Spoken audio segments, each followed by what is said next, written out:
Have you ever heard a story that made you question who the real monsters are? It was the summer of 1993, on a thunder-split night in the quiet farmlands of southern Ohio. The kind of storm that makes the trees whisper secrets and the wind sound like it's carrying messages you shouldn't hear. That night, in a lonely cabin perched at the edge of Blackwood Hollow, something impossible happened. A creature stepped out of legend and into the life of one man. Gideon Weller, a retired forest ranger who once served in the Appalachian Park District, had lived alone for nearly a decade. His cabin, hand-built and half-swallowed by ivy, sat on 5 acres of stubborn land bordered by the endless dark of Blackwood Forest. He'd lost much in his time. A wife taken by illness, a son taken by the wilderness itself.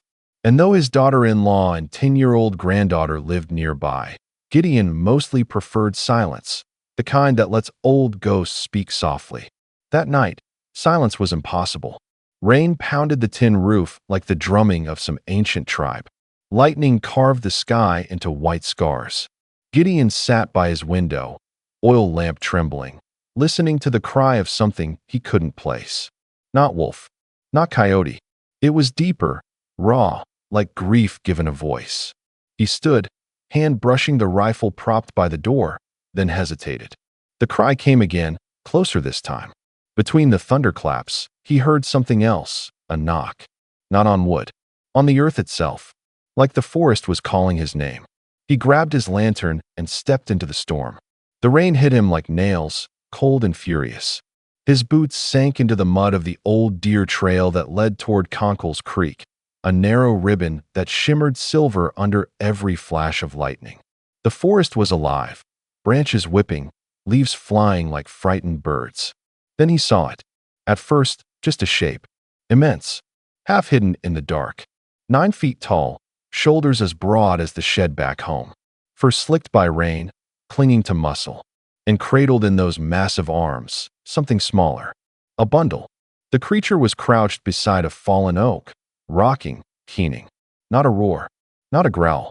A sound of despair. Gideon froze, heart thundering in rhythm with the sky.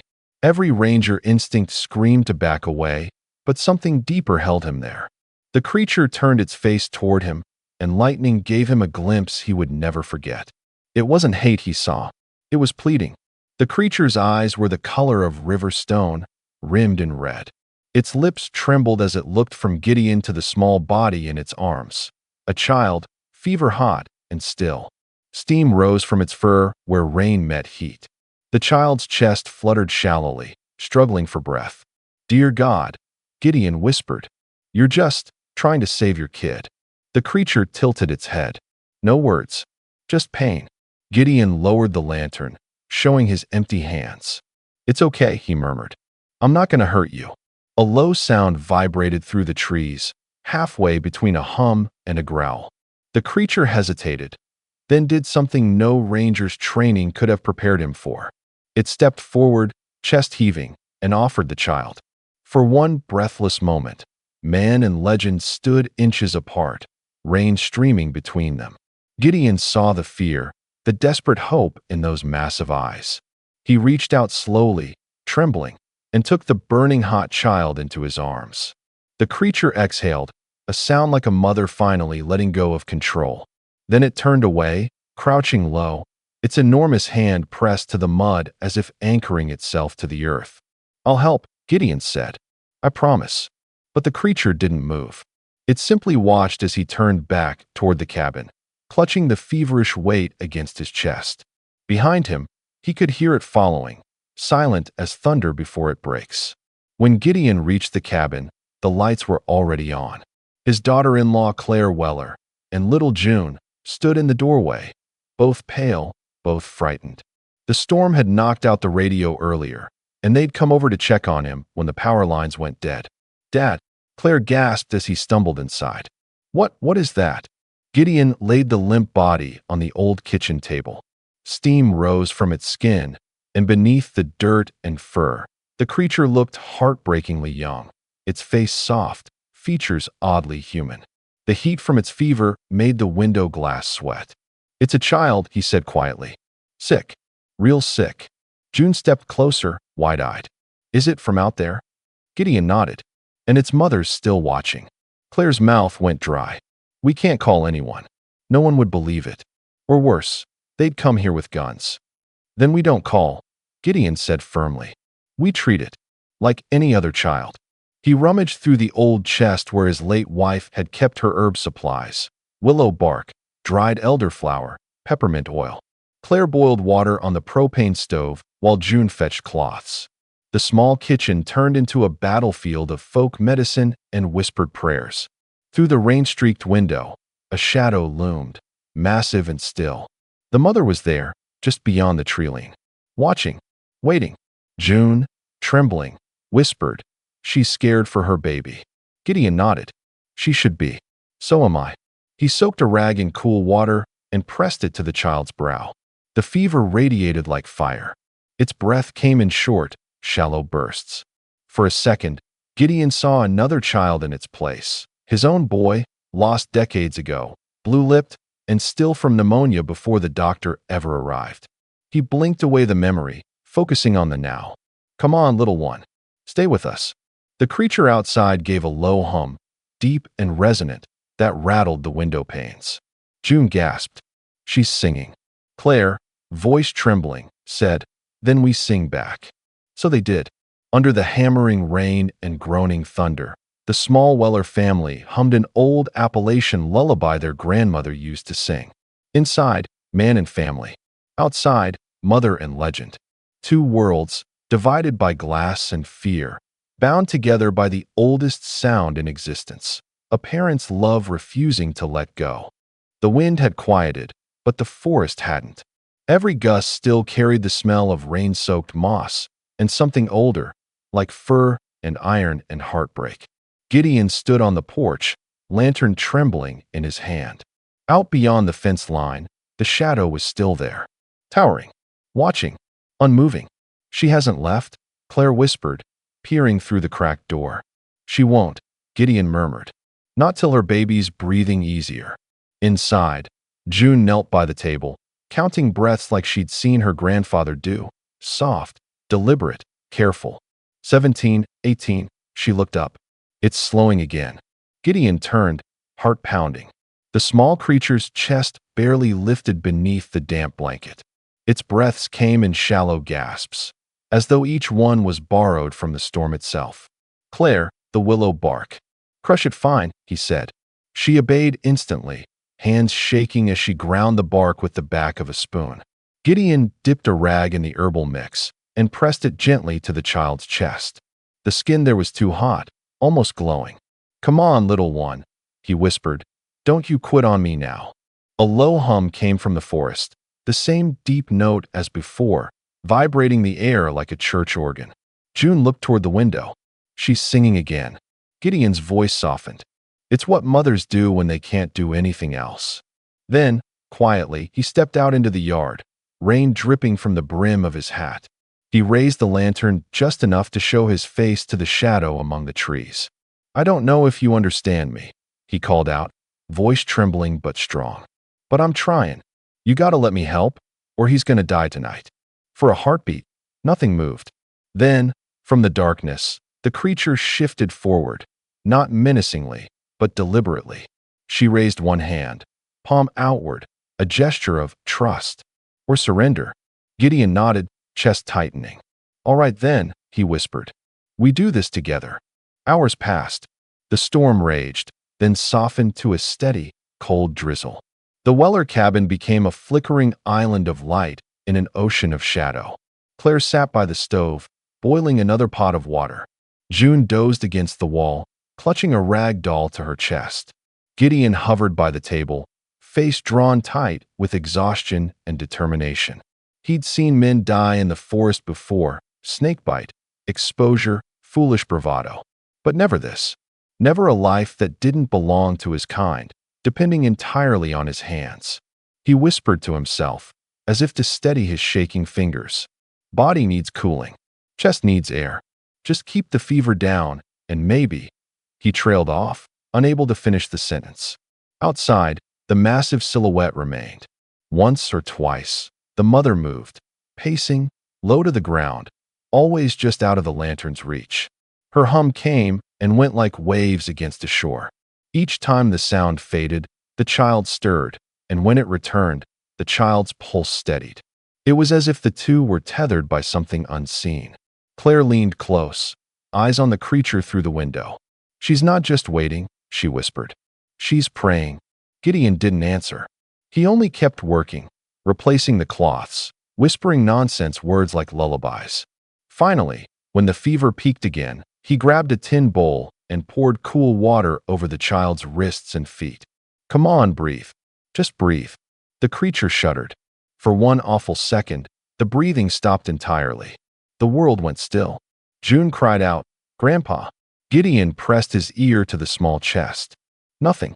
He clenched his jaw, then began pressing, slow, steady compressions, counting under his breath. 1, 2, 3. Breathe, damn it.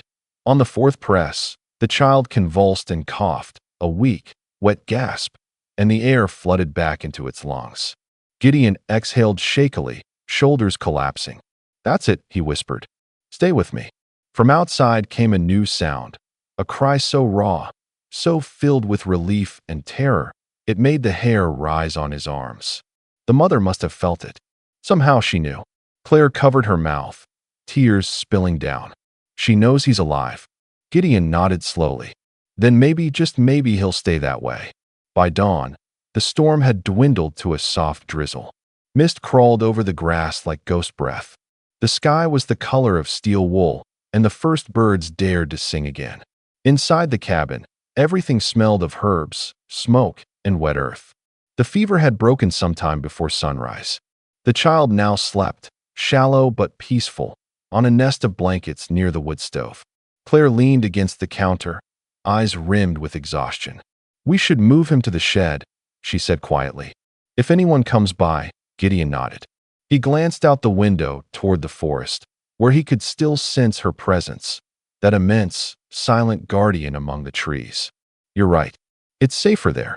They worked gently, lifting the small body wrapped in cloth. Gideon carried him out through the back door toward the old tool shed, its roof patched with tin and its door hanging crooked. He laid the child on a pile of hay and covered him with one of Claire's quilts. Through a gap in the boards, he saw movement. The mother, kneeling just beyond the clearing. Rain glistened on her fur, turning her into a sculpture of shadow and silver. He took a step closer, raising a hand. "He's resting now. Fever's gone. You did good, you hear me?" The creature's massive shoulders trembled. Her eyes, those impossible, sorrowful eyes, met his. Then, slowly, she reached out and placed one hand on the ground between them. Gideon did the same, palm to earth, only inches apart. No words, no sound, just understanding. Behind him, Claire whispered, "She trusts you." "Maybe," Gideon said softly. "Or maybe she just don't got a choice." Then June appeared in the doorway, clutching her red scarf. "Grandpa," she said, "should I give her this? So she knows we're friends." He smiled faintly. "Not yet, kiddo. Let's make sure the little one pulls through first." The forest creaked in the early light, damp and breathing. Somewhere in the distance, a branch snapped, heavy, deliberate. Another shadow moved. Larger. Watching, Gideon's stomach tightened. They weren't alone anymore. By mid-morning, the forest had gone eerily still again. Mist drifted low across the fields, wrapping the trees in ghostly ribbons. Gideon stood on the porch, one hand on the post, eyes fixed on the dark wall of woods. He could still feel her out there, the great mother, though she hadn't shown herself since dawn. Inside the shed, the small Bigfoot child still slept, chest rising and falling with quiet steadiness. June sat cross-legged beside him, humming softly and sketching in her little notebook. Every so often she looked up, as if to make sure the creature was real, not a dream. Claire came out carrying 2 mugs of coffee, hair tangled, eyes ringed with exhaustion. "He's stable," she said, handing one to Gideon. "For now." He nodded but didn't drink. "The fever broke sooner than I expected. That's luck, or something better." Claire followed his gaze toward the forest. "Do you think she's still out there?" "I know she is," Gideon said quietly. "No mother leaves her child. Not until she's sure. They stood in silence, the coffee steaming between them. Then, from somewhere down the gravel road, came the low rumble of an engine. Claire's head snapped up. Who the hell's that this early? Gideon frowned. No good news ever comes with that sound. A few moments later, a rusted blue pickup appeared through the fog. It rolled to a stop by the fence, engine sputtering like a smoker's cough. Out climbed Earl Dempsey, the kind of neighbor who believed curiosity was a civic duty. He wore a denim jacket 2 sizes too small and a hat stained with years of suspicion. "Mornin', Weller," Earl called out, voice sharp as gravel. "Heard some ruckus last night. Thought I'd make sure you weren't blown clear off your porch." Gideon forced a smile.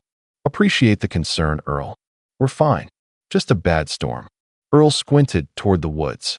"Funny thing, though, my hound got to howlin' round midnight, and I saw lights movin' through the trees. You been out walking in that mess?" Gideon's heart thumped once, hard. "Just checkin' the fence line. Lost a few boards in the wind." Earl nodded slowly, but his eyes didn't leave Gideon's face. Sure. Thing is, I found tracks down by the creek. Big ones. Ain't no bear I ever seen, unless the bears round here started wearing shoes." Claire stiffened. "Maybe the mud just stretched him out." Earl chuckled. "Maybe." He stepped closer, boots crunching gravel. "You know, folks say Blackwood's been whisperin' again. Strange noises. Dead deer found half-drained. I tell em, could be them Bigfoot fellas folks talk about on the radio." "You don't reckon?" Gideon cut him off with a dry laugh. "Earl, the only Bigfoot in these woods is me when I forget my socks." That got a bark of laughter from Earl, but not much else. He glanced toward the shed, eyes narrowing. "You got something sick in there? Heard some kind of moaning when I pulled up." "Generator," Gideon lied smoothly. "Runs rough when it's cold." Earl grunted. "Better fix it. Sound carries out here." He lingered another full minute, long enough for Gideon to feel sweat bead beneath his collar, before finally tipping his hat. "All right then, just checking on ya. Can't be too careful with the kind of weirdness we get in these parts." As he climbed back into his truck, Gideon managed a tight smile. "Appreciate you stopping by, Earl. Anytime, neighbor." The truck rolled off into the fog. Claire waited until the sound faded before exhaling. "That man's got radar for trouble." Gideon nodded grimly. "He'll be back." All that day, unease hung over the Weller property like a cloud that refused to burn off. Gideon checked the shed every hour, making sure the little one's breathing stayed strong. The creature's fever had broken fully now, but weakness lingered. Every movement was sluggish, every breath a quiet rasp. June had named him Ash, after the silver-gray streak that ran down his fur like a scar of lightning. By afternoon, Ash was sitting up weakly, blinking those deep amber eyes at the sunlight slicing through the shed's cracks. When June offered him a tin cup of berry water, he accepted it with trembling fingers. His long nails clicked softly against the metal. Claire watched from the door, whispering, "He understands her." "He's a child," Gideon said. "They all understand kindness." Outside, a crow cawed, sharp, echoing. Gideon's pulse jumped. He went still, listening. A second sound followed, the crunch of tires again. He cursed under his breath. Not again. This time, Earl wasn't alone. Another man stepped out of the truck. Marty Coe, his cousin and favorite drinking partner, built like a barn door and twice as loud. "Afternoon, Gideon." Marty boomed. "Earl says you got something strange running round your woods. Thought we'd come help look." Gideon forced a grin, but his gut twisted. "Ain't nothing to see but mud and raccoons." Marty chuckled. "Well, that's what we're here to check. Never hurts to poke around." The two men started toward the shed. Gideon's voice sharpened. "Stay off that path, boys. Roof's leaking and the floor's half rotted. You fall through, I'm not dragging your sorry hides out." Earl raised a hand innocently. "Relax, Weller, we're just curious." Behind Gideon, Claire appeared in the doorway, forcing a smile. "I just baked cornbread. Why don't you fellas come inside? Warm up a bit." It worked. Curiosity gave way to appetite. The men followed her in, boots muddy, talking loud about crop prices and county gossip. Gideon pretended to laugh along, all while watching the shed through the window, praying Ash stayed quiet. Then came a faint clatter, a glass jar tipping over inside the shed. Earl froze mid-sentence. "You hear that?" Gideon coughed loudly, slamming his mug on the table. "Probably a raccoon again. They get in the grain sacks." Marty stood. "I'll take a look." "No need." Gideon barked, too sharply. Claire shot him a look. He forced a chuckle. "If I shoot another hole in the roof scaring one off, I'll never hear the end of it." Earl hesitated. The silence thickened. Finally, he shrugged. All right. But I'm telling ya, Weller, something's moving round here. Ain't natural." When they finally left, cornbread in hand, suspicion unsoftened, Gideon waited until their taillights vanished before letting his hands shake. Claire shut the door and leaned against it. "We can't hide this forever." "I know," Gideon said, "but we'll damn well try." Night returned heavy and humid. The storm clouds had gone, but thunder still rumbled far off like a warning not yet spent. The woods were alive again, chirping, croaking, whispering. Yet beneath it all, Gideon sensed movement. More than one. He sat on the porch, rifle resting across his knees, lantern burning low. June had fallen asleep in Claire's lap inside, clutching her red scarf. Ash slept in the shed, curled into the blanket like a small mountain of breathing fur. Then, from the edge of the yard, something shifted. A pair of glowing eyes caught the lantern light, then another pair, and another. Gideon rose slowly. His heart didn't race this time, it steadied. He knew what he was seeing. There were 3 of them now, taller than the mother, broader, standing like sentinels just beyond the fence line. For a long moment, no one moved. The air itself seemed to hold its breath. Then the mother appeared, emerging from the shadows like fog becoming form. She moved between them and the house, lowering her head, her massive arms spreading slightly. A gesture of peace, of protection. Gideon understood. She'd brought others to guard her child. He set the rifle aside and stepped down from the porch. The ground was soft beneath his boots, the scent of wet earth thick in his lungs. "You're safe here," he said quietly. "Long as I'm breathing." The tallest of the newcomers tilted its head. Gideon couldn't tell if it was male or female, but the weight of its gaze was ancient. Then, almost imperceptibly, it nodded once, slow, deliberate, and faded back into the trees. The others followed. Only the mother remained. She looked at the cabin, then at Gideon, her eyes reflecting the lantern flame. Slowly, she pressed her enormous hand against her chest, and then pointed that same hand toward him. A silent acknowledgement. A promise. Gideon bowed his head. "We'll keep him safe. You have my word." She turned and vanished into the darkness, leaving only the soft rustle of leaves and the steady chorus of crickets. When Gideon returned inside, Claire met him at the door. "They're still out there, aren't they?" "Yeah," he said softly, glancing back toward the woods. "But they're not watching us anymore. They're watching for us." The next evening arrived wrapped in fog thick as smoke. The world felt muted. Even the crickets had gone quiet, as if the forest itself was holding its breath. Inside the shed, the smell of damp hay and herbs filled the air. The lantern flickered low, casting long shadows over the child. Ash stirred restlessly under the quilts, his breathing uneven. Gideon sat nearby, elbows on his knees, watching every rise and fall of that small chest like a man timing his own heartbeat. He didn't notice Claire standing in the doorway until she spoke. "He's burning up again." Gideon's stomach dropped. No. The fever broke. He reached out, pressing a hand to Ash's forehead. It was true. The heat was back, fiercer than before. His fur glistened with sweat, his lips dry and cracked. Claire crossed her arms tightly. "We don't have enough willow bark left. The stream washed most of it away in the storm." "Then we use what we've got," Gideon said, grabbing the last jar from the shelf. "Boil more water. Quick." She hesitated. "And if that doesn't work?" He didn't answer. He couldn't.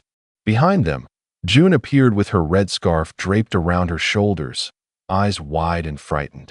"Grandpa, is he going to die?" "No," Gideon said too quickly. "Not tonight." But in his gut, he knew this fever was different. Meaner. The kind that didn't break. The kind that stole quietly. They worked fast. Claire brewed the bark tea while June fetched cool water. Gideon bathed the child's face and neck, whispering to him like he used to when his own son was sick. "Stay with me, kid. You're tougher than this." Outside, thunder grumbled somewhere beyond the hills, faint, but growing closer. Claire glanced toward the window. "She'll come if she feels him getting worse." "I'm counting on it," Gideon said, voice low. "Because I'm out of tricks." Minutes crawled by like hours. The fever climbed higher, skin hot enough to burn his palms. The child whimpered weakly, a sound that twisted Gideon's chest until he could barely breathe. Then, from the edge of the woods, came the now familiar hum. Low, deep, almost mournful. "She's here," June whispered. "She knows." The sound vibrated through the ground like distant thunder. Ash's eyes flickered open, golden, glassy, filled with confusion and pain. He looked toward the window, toward the dark, as if recognizing his mother's voice. Gideon's throat tightened. "That's it, little one. Listen to her. She's right there." Claire wiped her eyes with the back of her hand. "She's singing him through it." But even as she said it, Gideon could see the tremors worsening. His breaths came shallow, uneven. The fever wasn't leaving this time. Lightning flashed far off, painting the trees in ghostly white. The hum outside rose, trembling like a prayer. And then, footsteps. Not soft, cautious ones like before. Heavy, deliberate, breaking branches. Gideon froze. Claire's hand went to her mouth. The sound came not from the forest, but from the road. Headlights cut through the mist like twin knives. A truck engine growled low as it rolled to a stop at the fence line. Earl Dempsey again. Only this time, he wasn't alone. Marty's truck followed right behind, its high beams slicing through the fog and landing square on Gideon's shed. Claire whispered, "Oh God, they're back." Gideon grabbed his rifle from the wall. "Stay quiet. Keep June away from the window." Through the crack in the curtains, he watched as the men got out, flashlights in hand, shotguns slung over their shoulders. Earl's voice cut through the night. "Told you, Marty. I heard something last night that wasn't no raccoon. There's something big in that shed." Marty laughed nervously. "What if it's a bear? Then we shoot it before it eats us." They started toward the gate. Gideon stepped out onto the porch, lantern raised high. "Evening, boys." Earl stopped, squinting through the mist. "You again, Weller. You got a minute? We're thinking we might have a predator problem out this way." "I told you," Gideon said evenly. "There's nothing here but chickens and bad weather." Earl ignored him, moving closer. "Mind if we take a look around that shed?" "I do mind," Gideon said, voice sharp. "You come any closer, and I'll consider it trespassing." Marty shifted uneasily. "Ain't no harm in checkin', Gideon. You actin' kinda jumpy, man." The tension snapped like a wire. Behind Gideon, Claire appeared at the door, holding June's hand. "Please, Earl," she said softly. "We've had a sick animal in there. You go poking around, and you might catch something yourself." That gave them a pause, but only a short one. Earl spat into the dirt. "Sick, huh? What kind of animal?" "Doesn't matter," Gideon said. "You're not going in there." But Earl had already made up his mind. He shoved the gate open, shotgun glinting under the headlights.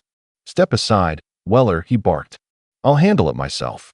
For one frozen second, everything hung in silence. The hum from the forest, the creak of the gate, Gideon's pulse hammering in his ears. Then something massive moved behind the shed. A sound like thunder tearing through timber split the night. Both men spun, flashlights shaking. From the darkness beyond the shed, she emerged, the mother. 9 feet tall, drenched in mist and moonlight, eyes blazing amber. The beam of Earl's flashlight struck her chest, and he staggered back with a curse. "Jesus, what in God's name?" Before either man could raise their gun, Gideon shouted, "Don't shoot." But Earl was already pulling the trigger. The shotgun roared, lighting the night in a burst of fire. The blast went wide. The creature had moved too fast, vanishing into the fog like smoke. Marty cursed, stumbling backward. What the hell was that? Earl reloaded frantically. "Bigfoot. I told you." Gideon raised his rifle but aimed it upward, firing a warning shot into the sky. "Get off my land, Earl. You hear me? You fire again, and I swear I'll." But his words were drowned out by the roar. Not from Gideon. From the forest. The sound rolled through the hollow like a living wave, Deep, layered, furious. Trees shuddered. Birds exploded from the canopy. The air itself seemed to tremble. Earl froze, face pale. "There's more of them." "Yeah," Gideon said, voice hard. "And they're protecting their own." The men didn't need more convincing. They bolted for their trucks, tires spitting mud as they tore down the road, headlights vanishing into the mist. The silence that followed was almost painful. Gideon lowered his rifle, chest heaving. Claire ran to him, clutching his arm. "Are you out of your mind? You could have been killed." He looked toward the shed, where the hum had risen again, softer this time, trembling with emotion. So could they. Inside the shed, the air shimmered with warmth. Ash's fever had peaked, sweat beating on his forehead. The hum outside grew stronger, not one voice now, but several. The same deep, harmonic tones, vibrating through the ground, through the walls, through Gideon's bones. Claire stood frozen in the doorway. "What are they doing?" Gideon swallowed. "Praying. We're healing. Hell if I know." The child stirred. His small fingers twitched, his breathing evened out. A faint, smoky mist rose from his skin, catching the lantern light like gold dust. Then the door creaked open. The mother stepped inside, slow, deliberate, her massive frame filling the room. Gideon stepped back but didn't reach for the gun. She looked at him once, eyes shining with a kind of fierce gratitude, then knelt beside her child. Her hand, easily the size of a skillet, brushed across his face.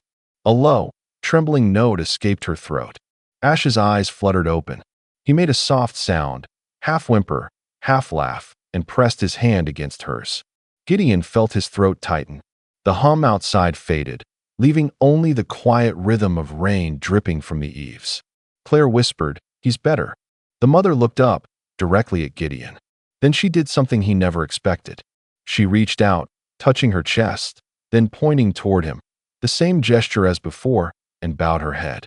June stepped forward shyly, clutching her red scarf. "Can I give this to her now, Grandpa?" Gideon nodded. "Go on." June held out the scarf with both hands. The mother took it delicately, studying the bright fabric like it was something sacred. She wrapped it gently around Ash's shoulders, then turned to leave. At the threshold, she paused, gaze sweeping over the little family who had risked everything for hers. She made a low, soft sound, almost like a sigh, and vanished into the fog. Gideon stood frozen for a long moment, the echo of her presence lingering in the air. Claire finally spoke. "You realize what you just did, right? You saved one of them. You protected them." He looked toward the forest, where the mist was beginning to thin, revealing the faint glow of dawn. "Maybe," he said softly, "or maybe they protected us." He glanced back at the shed, at the small, breathing proof that monsters weren't always what folks thought. Sometimes, they were just mothers and fathers trying to keep their children alive. The sun crept slowly over the ridgeline, pale and tired, like it, too, had survived the storm. Mist still curled low across the ground, wrapping the cabin and the shed in silver gauze. Inside, the world had gone still. Gideon sat beside the sleeping child. No fever now, no trembling, just soft, even breaths. His small hand, fur-matted and warm, rested against the quilt Claire had stitched years ago from old shirts. For the first time in days, the cabin didn't feel haunted. It felt holy. Claire entered quietly, carrying 2 mugs of coffee. "Didn't sleep again, did you?" Gideon shook his head. "Didn't want to. Not while he's still here." She handed him the mug and crouched beside him. "He's stronger. You gave him a chance." He nodded but didn't smile. "Yeah, but the longer he stays, the less chance we got. Earl's gonna come back. And next time, he won't just bring Marty. He'll bring a whole damn search party." Claire's jaw tightened. "You think they'll find her?" "They'll try. And if they do, they'll kill her. Or worse." A silence settled between them. Outside, the forest birds had returned, cautious but curious, their songs weaving through the damp air. June's voice piped up from the doorway. "He's hungry." She held out a wooden bowl half filled with oatmeal. "I tried to mash it soft." The sight made Gideon's heart ache. A child feeding another child that wasn't even her kind. Ash blinked awake, sniffed the air, and reached for the bowl. He hesitated, glancing between June and Gideon, as if asking permission. Gideon smiled faintly. Go on, kid. It's yours. Ash took a spoonful, grimaced at the taste, then looked straight at June, and mimicked a face she'd made the day before when tasting bitter herbs. June giggled. He doesn't like oatmeal either, she said. For the first time in what felt like forever, Gideon laughed. A quiet, broken sound, but real. The laughter faded quickly when Claire said, You can't keep him here, Gideon. I know. You'll have to take him back. He nodded slowly, eyes fixed on the forest beyond the window. Tonight, he said, before they come looking again. That evening, the hollow bathed in gold and gray. Every branch glistened, every leaf heavy with dew. The air was thick with the smell of pine and earth. Gideon stood by the porch, tightening the strap of his old pack. Inside it were nothing but essentials, a canteen, a lantern, and a small jar of salve Claire had made. June sat on the steps, holding Ash's tiny hand. Do we really have to give him back? He crouched down beside her. He's got a family out there, June bugged. A big one. They'll keep him safe. But what if the bad men find them? Gideon looked toward the trees, where dusk was gathering like smoke. Then we make sure they don't. Claire came out, pressing a scarf around his neck. You sure about this? He gave a tired half-smile. Not even close. But I reckon it's what's right. The walk began in silence. The path wound down toward the creek, over wet stones and roots slick with moss. The air grew colder as they went, the forest darker. Every sound seemed amplified. The rustle of wings, the distant call of an owl, the quiet splash of water against Gideon's boots. Ash clung to his shoulder, head resting against his collarbone. The little heartbeat against his chest felt steady now, strong. Halfway down the trail, Gideon paused. The trees were older here, towering and black against the fading sky. He could feel it, the same low hum as before, faint but pulsing, like a heartbeat inside the earth. She's close, he whispered.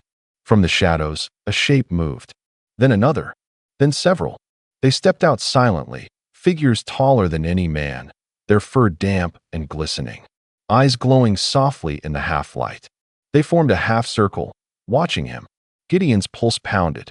He knelt slowly, setting Ash on the ground. The boy turned once to look back, eyes shining gold. Go on, Gideon said, voice trembling. She's waiting. The smallest figure, the mother, emerged from the trees. The red scarf still hung across her shoulder, damp with rain. When she saw the child, she made a low sound, not a cry, not a growl, something in between.